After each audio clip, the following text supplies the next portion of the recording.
त्यामुळे असीमच्या आजी मी आधी बोलणार आणि मी लगेच निघून जाणार आहे. त्या असे मला तुमचं वाचून पण मला जायचं लांब म्हणून मी करतो. आपण सगळेजण लोकशाहीवर प्रेम करणारे आहात, संविधानावर प्रेम करणारे आहात आणि म्हणूनच इतक्या मोठ्या समूहाने इथं आलेला आहे. हा महाराष्ट्र शाहू फुले आंबेडकर कर्मवीर यांच्या विचारावर प्रेम करणार आहे आणि तुमचे नेते शरद पवार हे विचार आपल्या देशात टिकावे, त्याचं या विचारांचं संरक्षण व्हावं या हेतूने भिंगरीच्या पायाला भिंगरी लावून फिरताय. अशा वेळी मला वाईट वाटतं की म्हणते शरद इतका माझ्या लहान आहे, बरं नाही तब्येत तरी बिचारा फिरतोय आणि आपण घरात कसं म्हणून आम्ही काय करतो, माझ्या ते ताकद नाही पण मी कोल्हापूरला फिरतो. आम्हाला खात्री आहे जयंत पाटील येणार आहे, आमचे विश्वजित येणार आहेत, त्यानंतर समजजित येणार आहेत, हे सगळे कोल्हापूरचे आमचे लोक येणार आहेत. फक्त मला मुश्रीफला काढायचे त्यासाठी आमचे प्रयत्न चालू आहेत. सध्या महाराष्ट्र हा अंधारात तात्पर्य प्रतिगामी शक्ती व्यवहार डोकं काढताय आणि त्यामुळे अतिशय वाईट वाटतं, दुःख होतं की कसा होतं माझा महाराष्ट्र. परवा मी सर्वजणचं भाषण ऐकलं, नाही ज्ञानेश महाराजांचं, की कसा झाला महाराष्ट्र, काय होता महाराष्ट्र आणि कसा झाला म्हणून रात्र झोपले अस्वस्थ झाले. आणि म्हणजे आमच्या पिढीला आमच्या आईवडिलांनी किती सुंदर विचार दिले, किती सुंदर आदर्श ठेवला आमच्या पुढं आणि आम्ही आमच्या मुलांपुढं हा पुढं विचार ठेवू शकत नाही. तेव्हा हे पुढे विचार जीवन करण्यासाठी आपल्याला लढलं पाहिजे, ताकद नाही पण लढणार नाही.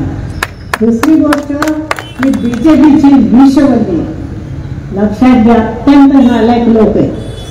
ही विषवल्ली मुळापासून उपटली पाहिजे. तुम्ही विचार करा, तुम्ही भरू नका. मी मुलांना सांगते, आयांना मला सांगायचं तुमची मुलं काय करतात लक्ष ठेवा.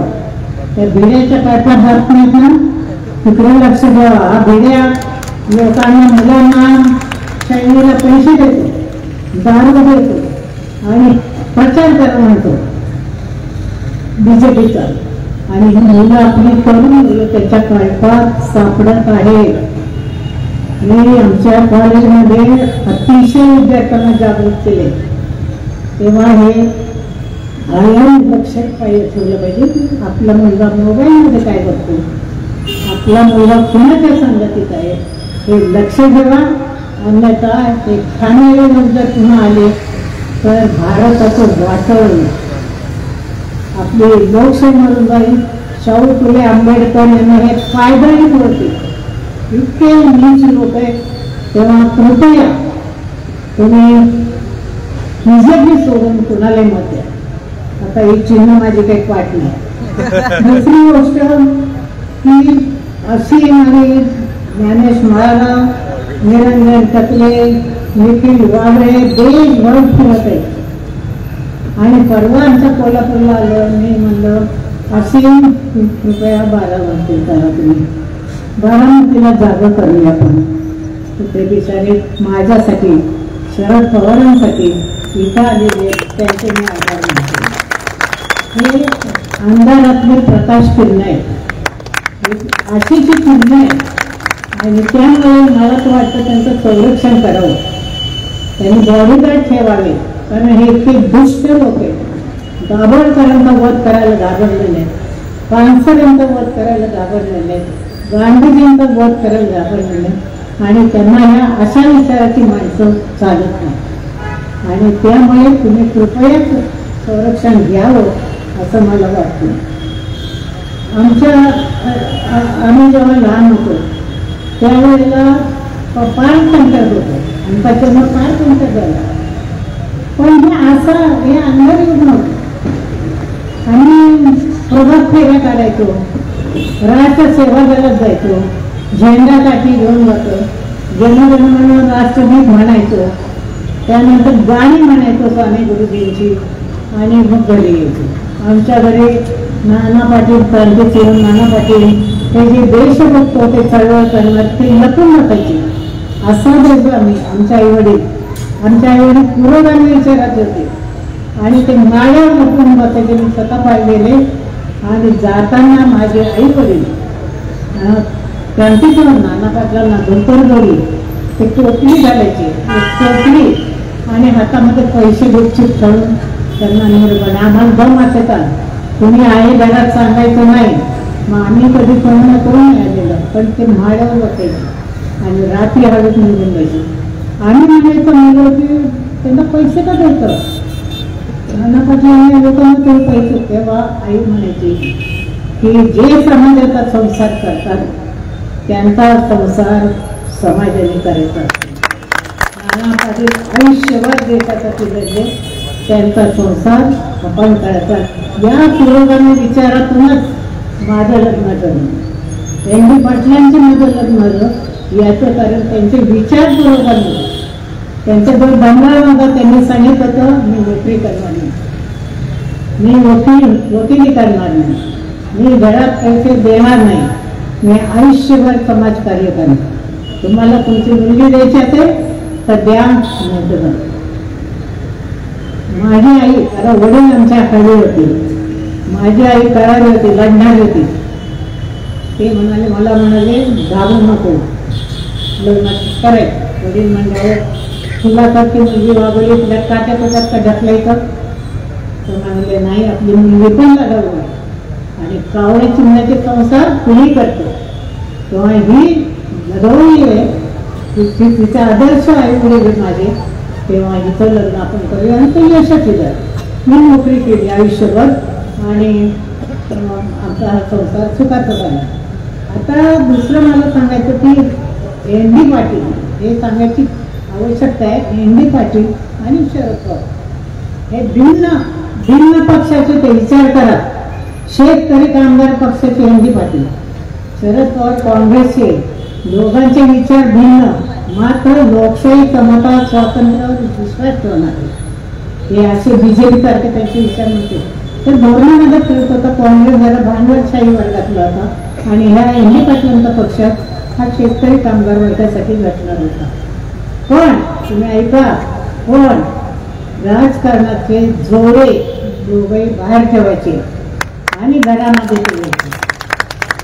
कधीही एन.डी. पाटलांना उलट आमच्या आई वडिलांना 4 जावई, पण 4 जावईमध्ये सगळ्यात लाडके हा फाटका विचार करता जो जावई आहे, तो सगळ्यात त्यांच्या आमच्या आई वडिलांना आवडता अतिशय.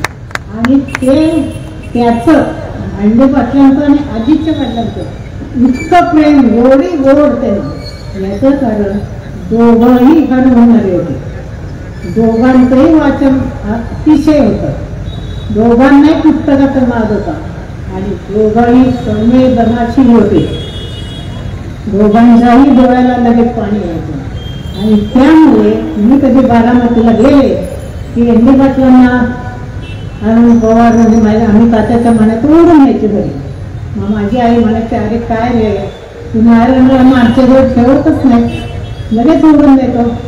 इतकी त्यांची दोघांची दोस्ती आणि हर होणारे असे दोघे. आणि आणखी त्यांची मैत्री वाटायची, कारण माझे जे भाऊ अनंतराव इतके संवेदनाशील होते की दिवाळीमध्ये कामगाराच्या वस्तीतल्या मुलांना बोलवायचे, सगळ्यांना गोल वाचवायची, त्यात आमची मुलं असायची आणि सगळ्यांना फटाके वाटायचे. फटाके वाटायची, फराळाचं द्यायचे. इतका हा माणूस संवेदनाशील. आणि त्यामुळे हे गेले आता त्याच्यामुळे म्हणजे फार नुकसान झालं. आमची मुलं म्हणायची आम्हाला एकच मामा आहे आणि ते म्हणजे तात्याचे मामा. मी म्हणायचे नाही रे, सगळे मामा आहेत ना, सगळे चांगले आहेत. नाही, आम्हाला ताशे मामाच पाहिजे, इतक्या ते प्रेम होतं. तर मला काय म्हणायचं, स्टेजवर टीका करायची,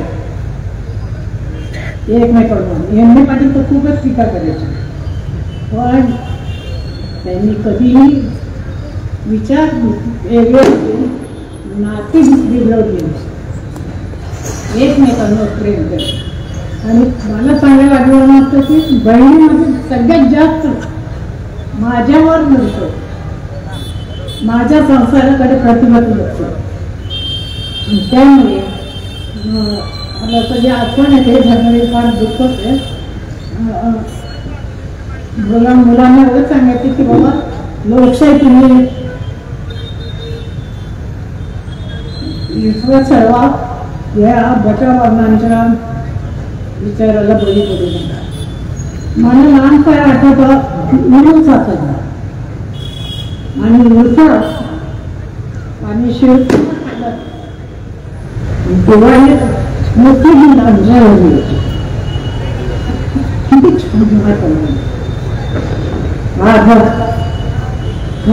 संशय येतात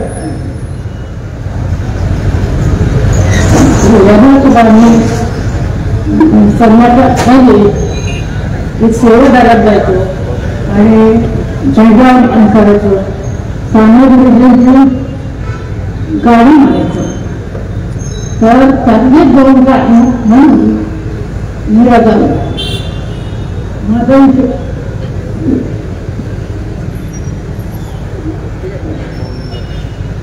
माझा आणि गर्दी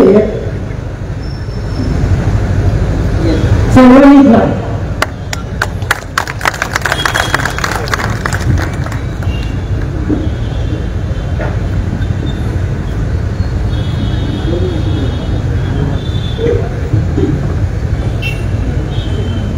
अतिशय खरं तर भावनिक वातावरण आहे. माईंच्या माहिती मित्र या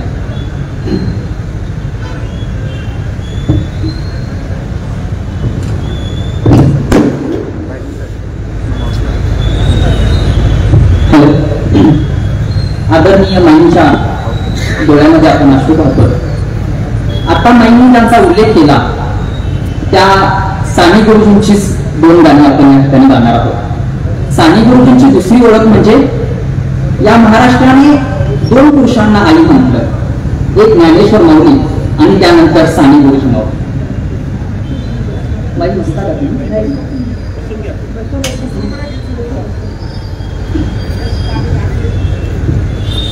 तर त्या साने गुरुजींनी लिहिलेली ही 2 गाणी, एक गाणं आहे ते प्रेमाचं तत्वज्ञान सांगणार आणि दुसरं गाणं आहे ते क्रांतीचं तत्वज्ञान सांगणार. कारण हे जे वातावरण आहे ते भावनिक आहे, मायेचं आहे, प्रेमाचं आहे. परंतु या मायेच्या शेल्याला जेव्हा क्रांतीची झालर लागेल तेव्हाच खऱ्या अर्थानं महाराष्ट्र धर्माची पुन्हा एकदा प्रतिष्ठापना आपण करू शकणार आहोत. त्यामुळे हे गाणं, ही 2 गीतं आपण गाणार आहोत. हे एक प्रेम गान आणि एक क्रांती गान आपण सर्वांनी मिळून गाऊया आणि आपल्या सर्वांमध्ये ते चैतन्याचं स्फुरण चढू दे अशी विनंती मी या ठिकाणी करतो. या गाण्यापासून योग्य तो बोल आणि बीजेपीला चिरडून टाक. सगळ्या सत्यानं कॅन्सर येतो. दुसरं ते साने गुरुजींचे आणि प्रभात केले काढताना आणि स्वातंत्र्याच्या पूर्वी. एबीपी माझा, उघडा डोळे बघा नीट.